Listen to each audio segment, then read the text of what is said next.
Olá pessoal, dando sequência ao vídeo anterior, em que eu discuti um pouquinho sobre a importância da eficiência e a relação também da eficiência com os outros parâmetros que de fato conferem a resolução cromatográfica.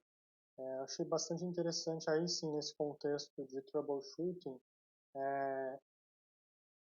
mostrar para vocês o qual é a influência do sistema cromatográfico, das condições cromatográficas, na real eficiência que a cromatografia vai, que aquela análise vai apresentar? Bem, isso é troubleshooting ou não é troubleshooting? É uma resolução de problemas ou não é?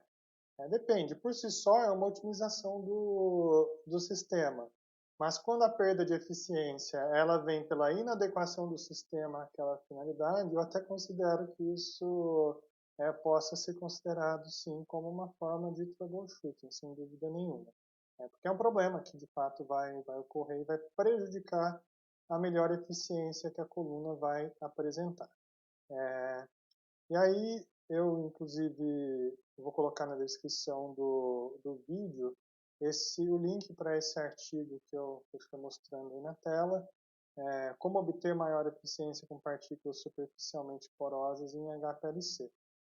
A história desse vídeo, inclusive, ela é bastante curiosa.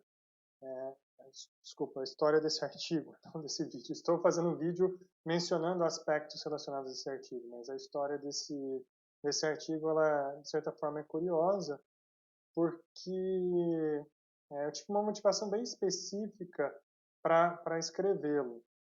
Eu estava num congresso, aliás, vamos recapitular toda essa história. Quem acompanha a cromatografia há mais tempo, faz uso há mais tempo, ou o pessoal da disciplina que teve aulas com o professor Fernando Lanças também, ele abordou já essas partículas superficialmente porosas, o histórico, como elas funcionam, acredito que ele deve ter discutido também, com, com os alunos que atendem essa disciplina. Para não ficar confuso demais, já ficando um pouco confuso, se você chegou nesse vídeo diretamente pelo YouTube, na descrição do vídeo eu vou deixar a playlist de uma sequência inteira de vídeos sobre resolução de problemas em HPLC. E eu estou fazendo esse conteúdo também para uma disciplina e resolvi deixar aberto para o público amplo. E como eu também pretendo colocar outras contribuições, compartilhem o vídeo, se inscrevam para receber notificações de novas publicações. Se gostarem, parece que aumenta a difusão do vídeo se vocês clicarem no gostei. Então assistam até o final, se acharem interessante, cliquem no botão aí do like do vídeo. Parece que isso ajuda também. Voltando à história. A eficiência cromatográfica ela aumentou bastante desde meados da década de 2000, com a introdução de partículas sub 2 micrômetros. Tipicamente, o tamanho das partículas que empacotam, que recheiam as colunas de cromatografia líquida, tinham em torno de 5, depois diminuíram um pouco, em torno de 3 micrômetros de diâmetro. Até que, na metade, lá por volta de 2004, 2005, metade da primeira década de 2000, lançaram partículas menores do que 2 micrômetros. São chamadas sub 2 micrômetros, 1,7, 1,8 micrômetros. A primeira empresa que fez isso foi a Waters, e ela desenvolveu tanto a tecnologia para sintetizar partículas muito padronizadas, com tamanho menor, inclusive com modificações químicas para uma maior resistência química, e ela teve que desenvolver todo um sistema cromatográfico que ficou chamado como UPLC, o nome que eles patentearam, cromatografia de ultra eficiência, para suportar pressões mais altas e ter toda uma redução de volume extra-coluna do sistema. Então não é só trabalhar com pressões mais altas, como é o primeiro ponto que alguns vão pensar, mas também, além de trabalhar com essas pressões mais altas, trabalhar com o volume extra-coluna reduzido que eu vou mostrar. Então, todo o sistema foi otimizado para esse tipo de coluna. E aí, então, ganhou-se bastante com a eficiência cromatográfica. O que acontece é que, no primeiro momento, só o Otters tinha sistemas com essa característica e sintetizava, fabricava colunas com essas características. É lógico que, com o passar do tempo, outras empresas desenvolveram equipamentos semelhantes, partículas pequenas, colunas com partículas pequenas, equipamentos capazes de operar nesse modo chamado, aí não é mais o nome patenteado, mas UHPLC, Ultra High Performance Liquid Chromatography, cromatografia líquida de ultra alta eficiência, traduzindo livremente para o português. E o que aconteceu é que isso gerou uma demanda de alguns lugares por substituir equipamentos em busca de uma eficiência mais alta. Mas é lógico que nem sempre se precisa de uma eficiência tão alta, embora ela possa ser útil em muitos casos, como eu mostrei naquela ferramenta de simulação do vídeo anterior. E também o custo lógico de se substituir equipamentos é bastante alto. E outras empresas e assim, desenvolvedores de cromatografia buscaram outras tecnologias. E aí, mais ou menos na mesma época, um pouquinho depois, uma tecnologia dessas partículas superficialmente porosas, ela meio que renasceu, ela foi adaptada ou modificada, inspirada talvez, em uma tecnologia que existia lá na década de 60, 70, mas que naquela época não foi muito difundida, até por uma série de outras limitações. Mas, enfim, surgiram as partículas superficialmente porosas como uma forma de garantir uma eficiência cromatográfica bastante elevada também, porém à custa de menor pressão. Ou seja, com um sistema que não precisa atingir pressões tão altas, eu consigo ter uma eficiência cromatográfica muito boa.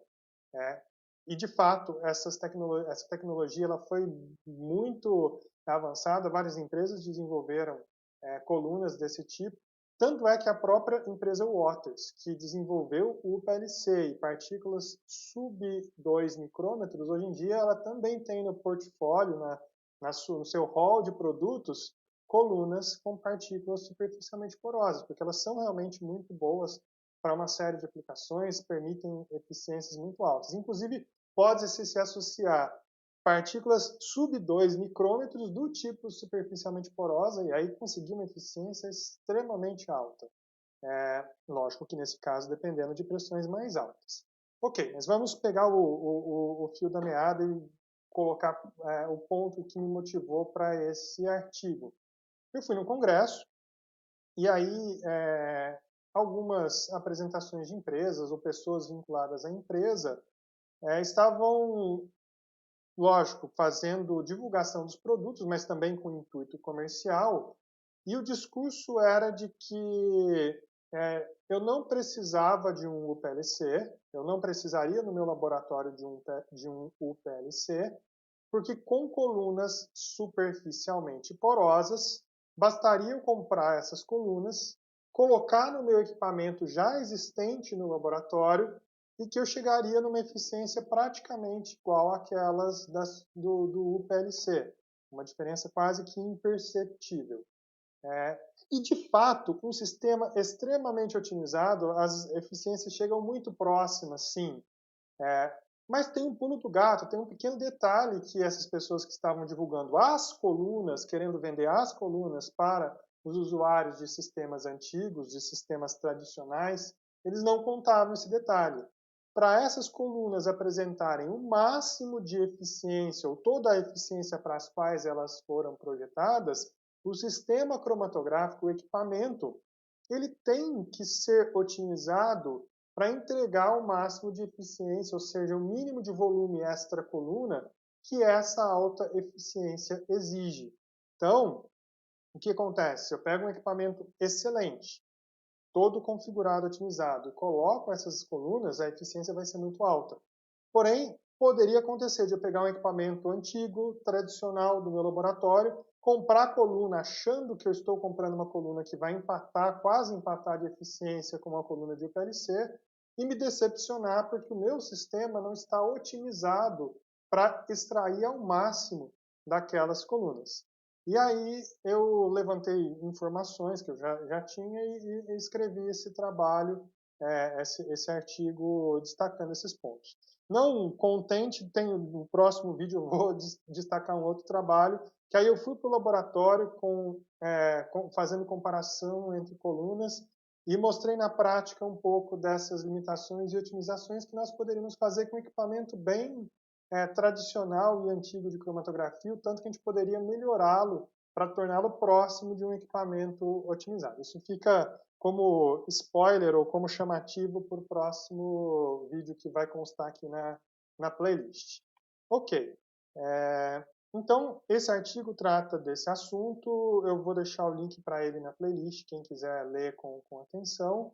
Mas só para chamar a atenção aqui, então, desse assunto que eu vim destacando, olhem aqui uma separação tradicional com uma coluna de 15 centímetros, 4,6 partículas de 5 micrômetros, uma separação bem tradicional.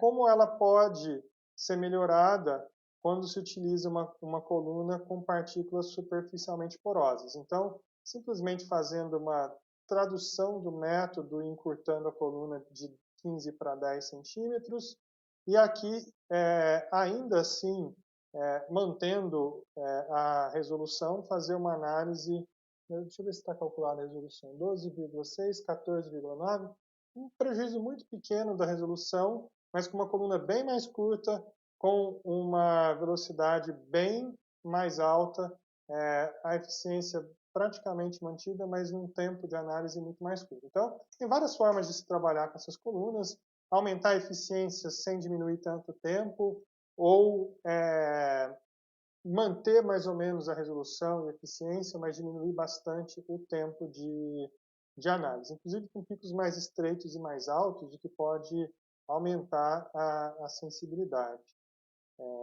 Ok.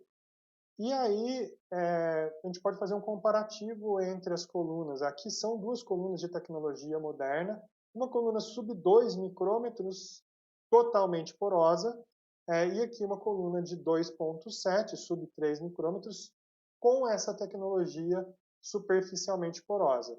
A gente vê que a resolução nesse caso é idêntica, 2,9, 2,9, a dimensão da coluna também, os mesmos 4,6 milímetros de diâmetro interno por 50 milímetros de comprimento. Porém, mudando a tecnologia das partículas, a pressão necessária para essa primeira separação é de 190 bar e a pressão necessária para essa separação aqui de baixo é quase a metade, 103 bar. Então essa era a ideia, eu não precisar de um sistema que trabalhe em pressões elevadíssimas. É lógico que esse tempo aqui das duas corridas poderia ser diminuído aumentando a vazão, porém chegando rapidamente numa condição em que essa separação aqui de cima não mais seria compatível com o sistema de HPLC convencional, precisando de pressões mais altas, muitas vezes chegando próximas a 1000 bar. Enquanto quem não está acostumado com esses valores de pressão, um sistema de cromatografia tradicional, dos mais antigos, ele chega até no máximo 400 bar de pressão. Se quiserem converter de bar para PSI, que é uma outra unidade muito usada, multipliquem isso por 14,5. Então, o sistema de 1000 bar ele chega quase próximo a 15.000, 14.500, 15.000 PSI. De fato, ele é listado com uma pressão máxima de 15.000 PSI, que ele dá dividido por 14,5, um pouquinho mais de 1000 bar de pressão limite. Ok, então aqui para mostrar que a tecnologia superficialmente porosa, ela praticamente empata com a tecnologia de partículas sub 2 micrômetros, com uma pressão menor.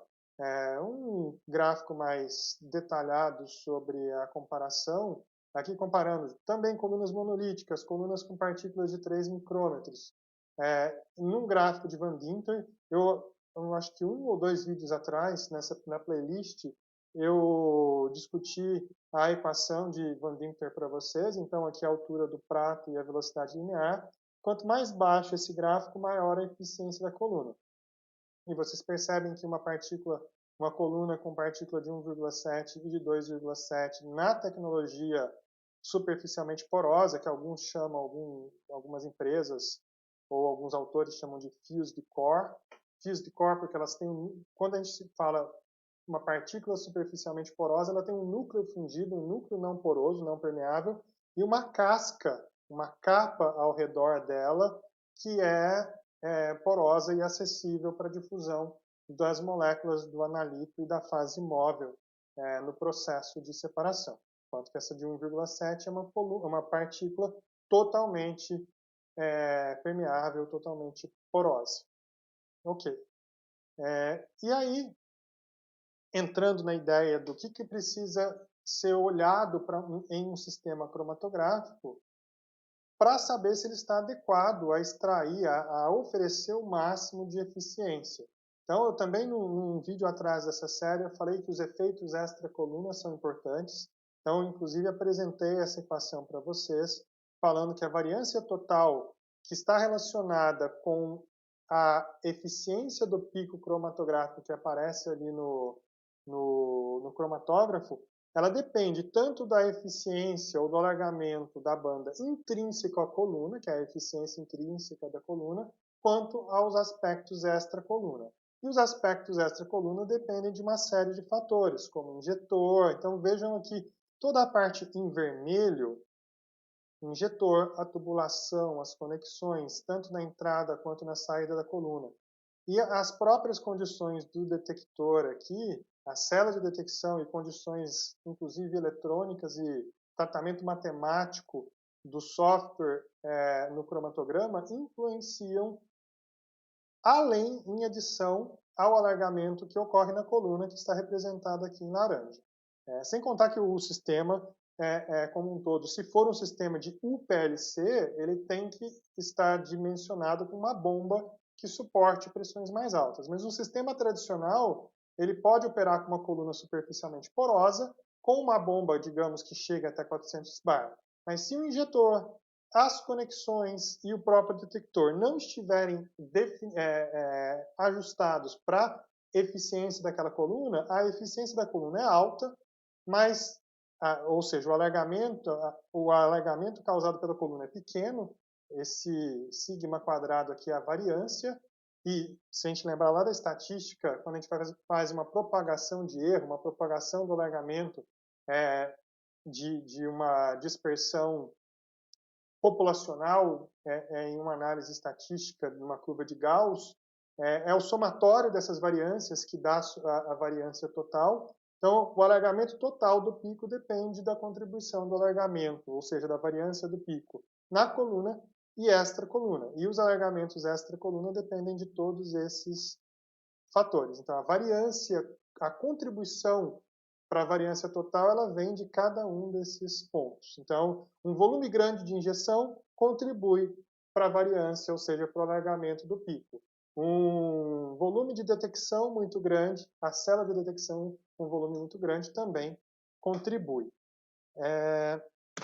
Bem, eu estava pensando em fazer um vídeo só, mas eu acho que o tempo já está grande, 18 minutos. Eu vou interromper esse vídeo aqui e dou sequência num próximo vídeo só para não ficar muito longo. Então, não desgrudem do canal. Olhem na playlist, eu vou fazer um vídeo em sequência mostrando um pouco mais sobre cada uma dessas condições. Então, eu vou parar por aqui e vou começar um outro vídeo. Acessem aí no canal, na playlist, que vocês terão esse conteúdo.